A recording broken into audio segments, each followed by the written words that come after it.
Having me as a so-called useless daughter-in-law must be such a disappointment. At least that's how she always made me feel.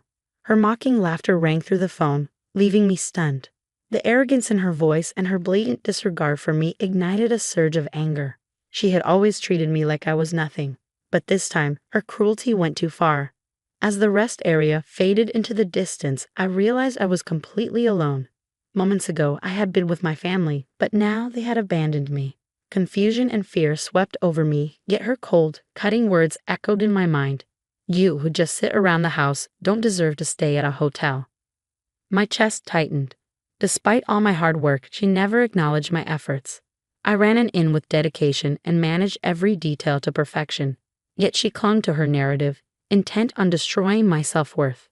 On her end of the call, I could hear relatives laughing, their mockery amplifying my isolation. Her influence had turned the entire family against me. Even my husband refused to defend me. Anger and sadness churned inside me.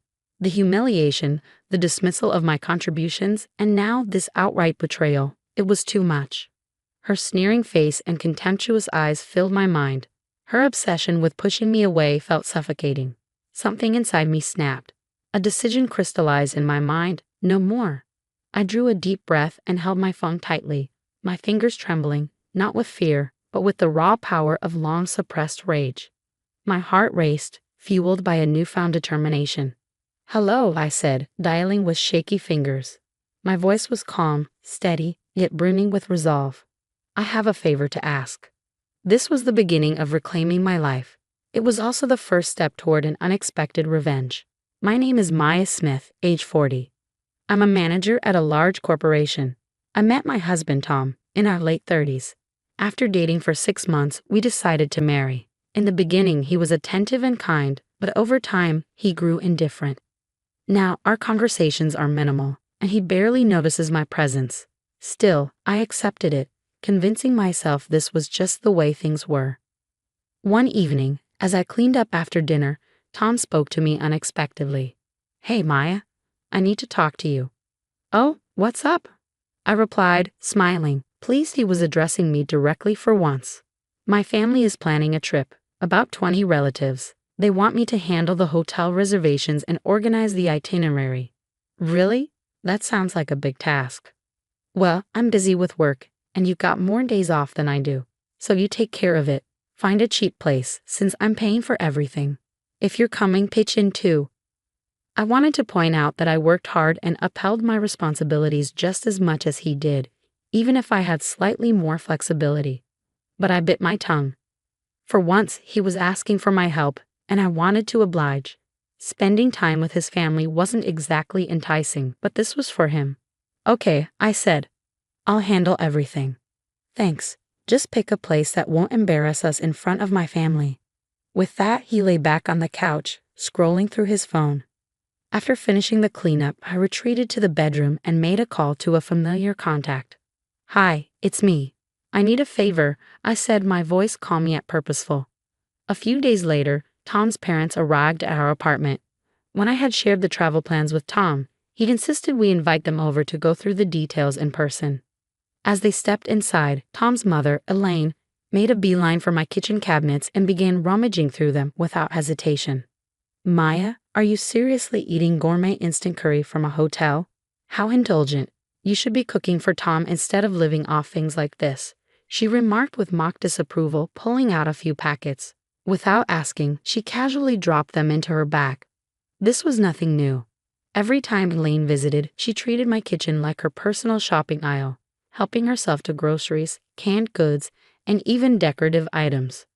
Once, she took a set of dishes without a word. Her justification was always the same. "Anything in my son's house is fair game. What's wrong with me taking it?" After that, I started hiding my favorite items before their visits. Tom's father, Rick, stood idly by, laughing as Elaine continued her spree. Once she was done shopping, she finally sat down. Timing it perfectly, I presented the hotel details. "Here's where we'll be staying," I said, pulling up the website for the luxury hotel I had booked. I handed them my phone to show off the sleek images of the newly opened property. Elaine glanced at it, her lips curling into a dismissive scoff. "Well, aren't you getting above your station? How are you affording this?" Fortunately, I managed to negotiate a group discount under Tom's name. I replied evenly. I thought you were useless, but I guess you can handle something like this, she said, her tone haughty. Her words stung, but I didn't let it show. What Elaine didn't know, and what I hadn't shared, was the truth about the hotel. It was part of my own business.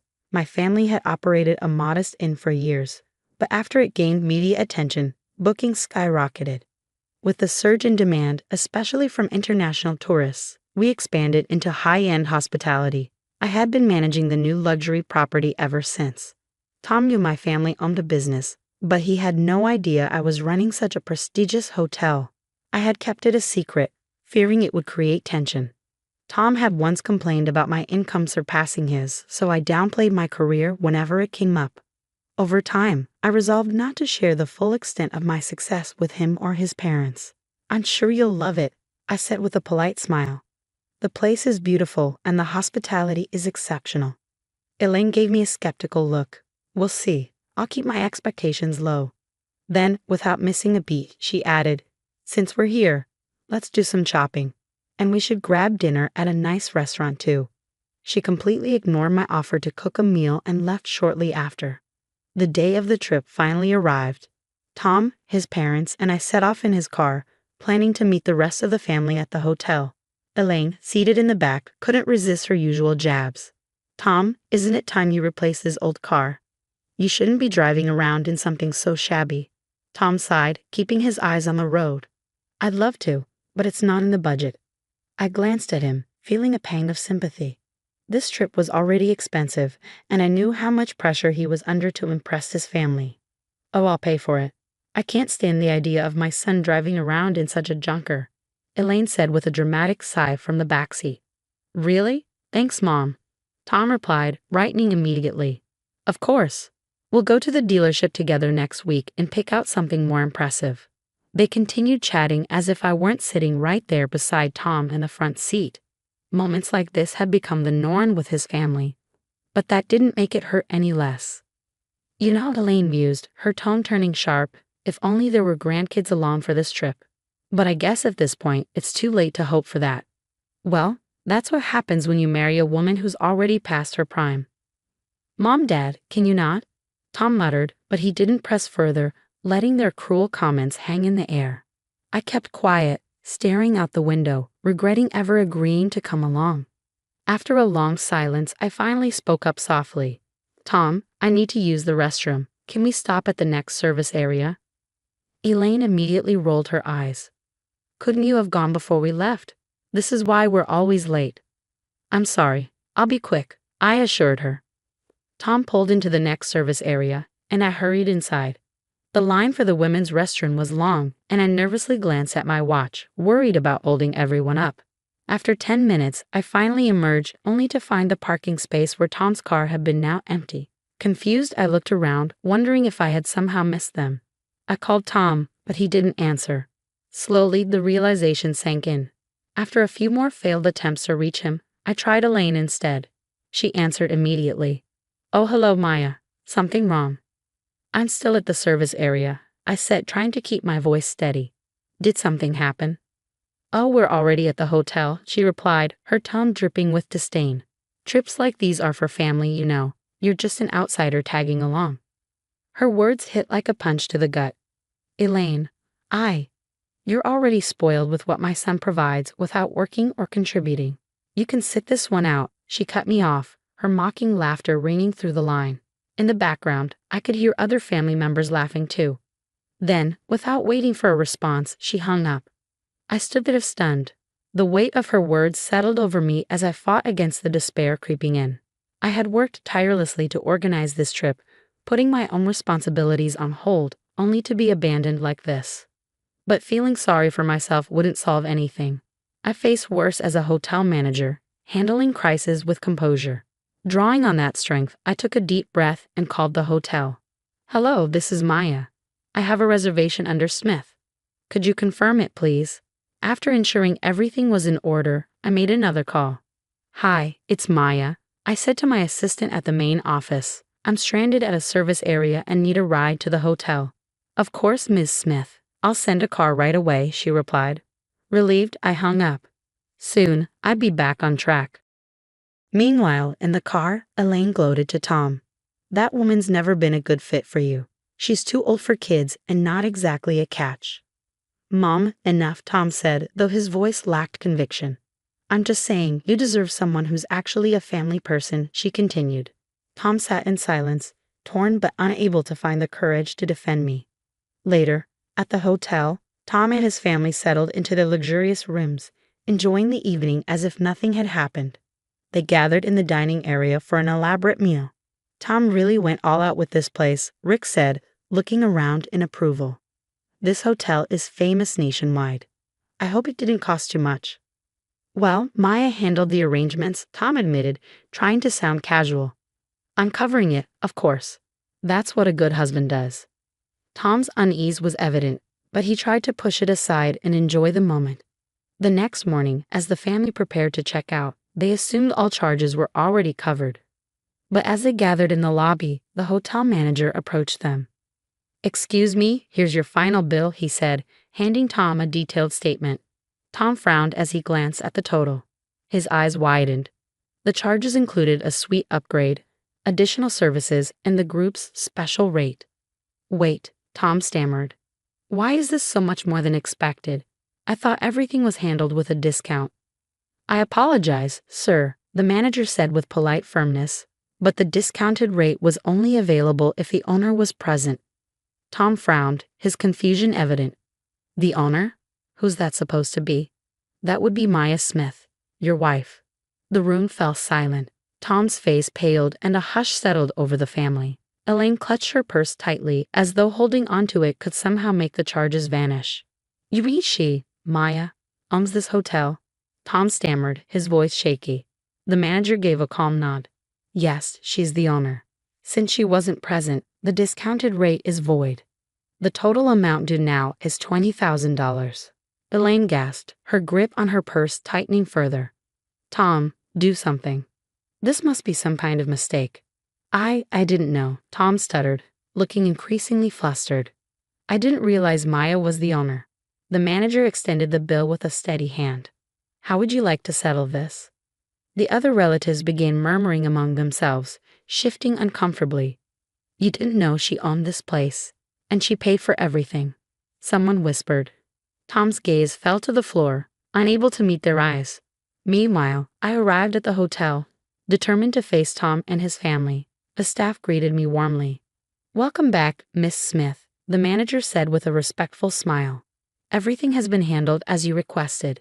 I thanked him and headed to the lobby. As I entered, I spotted Tom and his family at the counter, their expressions a mix of embarrassment and unease.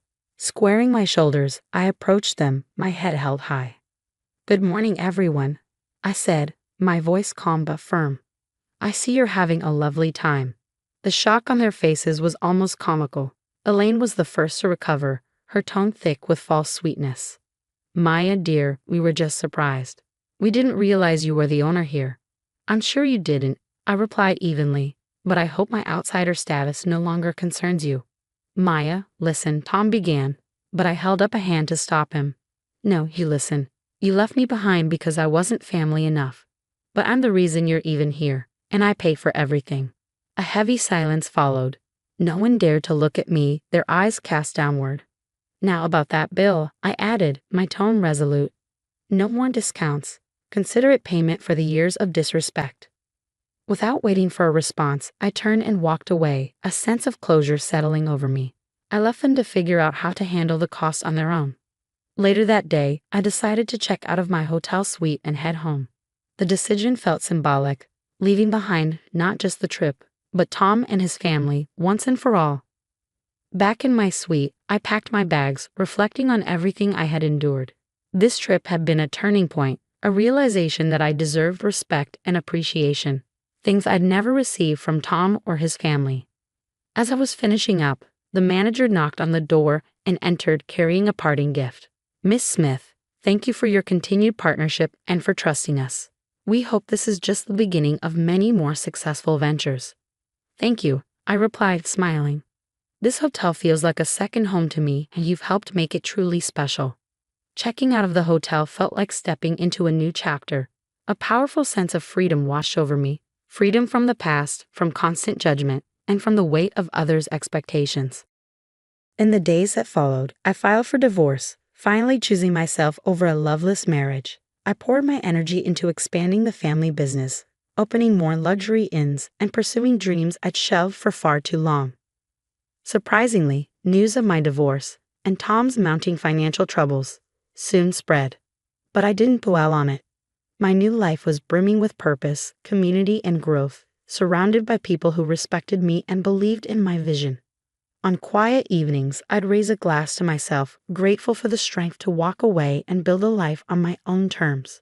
Happiness, I realized, was something I could claim for myself, and I wasn't looking back.